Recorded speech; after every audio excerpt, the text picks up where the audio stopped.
All right, so in part two of the spread of Christianity, we're going to talk a little bit about how Christianity kind of goes into an underground secret society and how they went about doing that. This is probably the part that I find the coolest about this whole thing is how they were able to practice their religion safely without the people who would normally have condemned them for it, caught them, put them on trial, and things like that. How they got away with that. So. Roman soldiers were throughout the 300 years of, or the 250 years before Christianity becomes legal in Rome.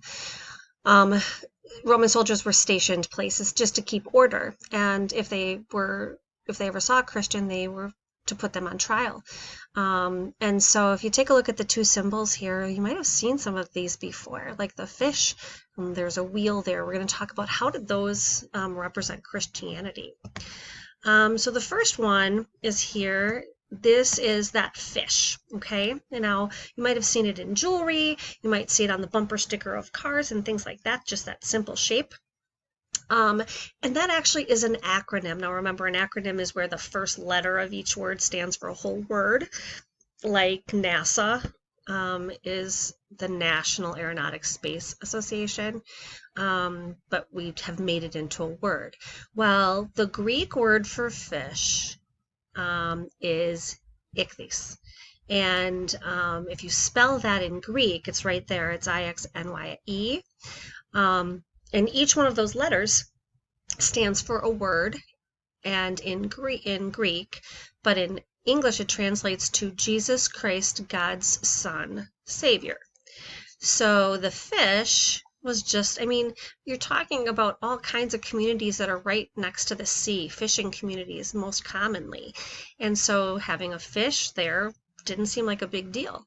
But they would draw this on the side of the building, or they would sketch it into a piece of wood, and it basically was telling everyone that this is an okay place to meet and discuss your beliefs. If you met somebody on the street and you're just chatting with them, a person might have taken their foot and done kind of an arch, like the top of the Christian symbol here. They might have just drawn that in the dirt. And if they're chatting with someone who's not Christian, that person might not think anything of it, that they're just, having a nervous habit. But if they were Christian, they would, because they're face to face, they would draw an arch in the dirt and it would finish that fish symbol. And so that was an indication that you may now have a free conversation with that person about your beliefs.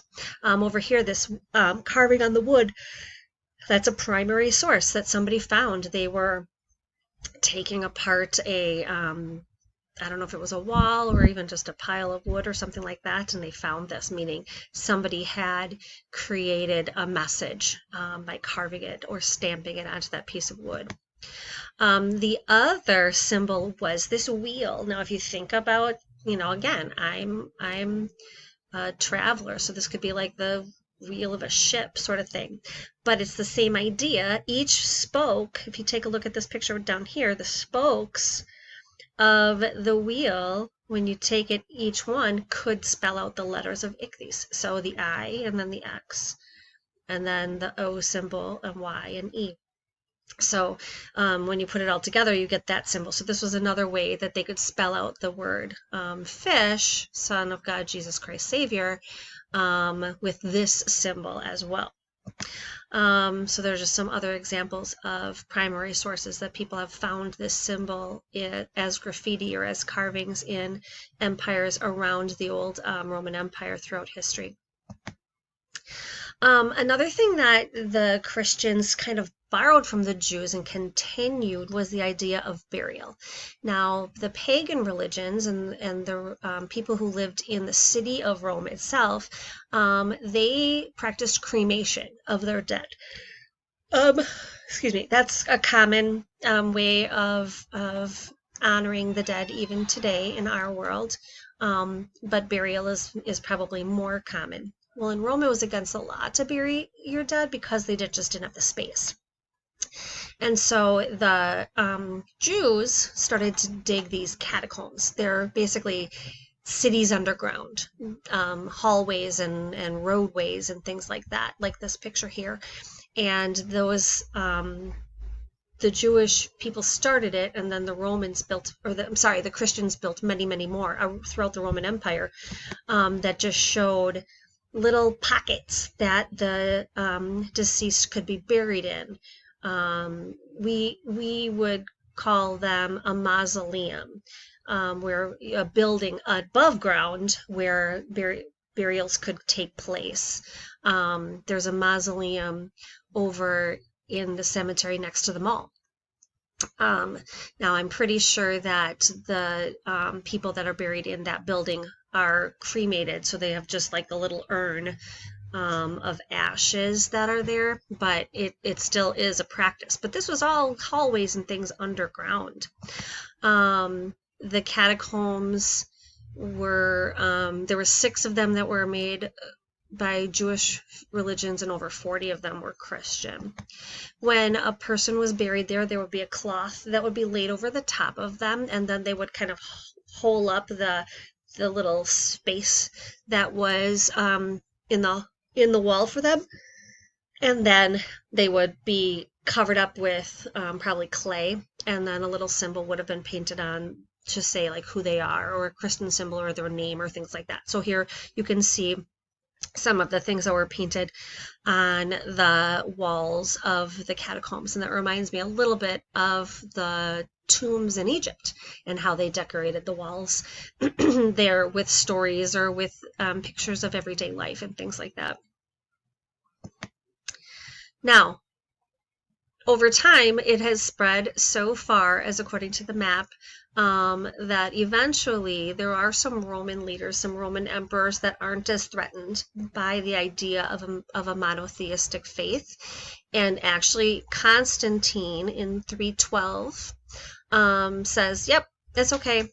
You can be Christian. We're not gonna persecute you anymore. You're not going to be punished for practicing your religion." So he sort of was the first to legalize it and make it okay to have it be part of living in Rome. And so he had written something called the Edict of Milan, and that's an edict is like a declaration, a statement. Obviously, it was probably in writing, but he declared it as well, basically giving them equal rights in Rome. And then about 80 years later, in 395, Theodosius, which is another emperor, he made it the official religion of the empire. So gone were the pagan or polytheistic beliefs. Now Christianity has surpassed Judaism and become bigger and more prevalent and more practiced, and now in almost 400 CE. So 1600 years ago, approximately, it becomes the official religion of the Roman Empire. So this is just kind of a timeline showing you all of the different major events. You've got the Fire of Rome. The Gospels are books of the Bible that were written that kind of tell the stories of Jesus's teachings and things like that. You've got some persecutions, times of persecution in there. Until it officially becomes the Christian official religion. All right, folks. That is all for today. We will touch base more tomorrow. Check in Google Classroom to see if there are questions to answer about these videos.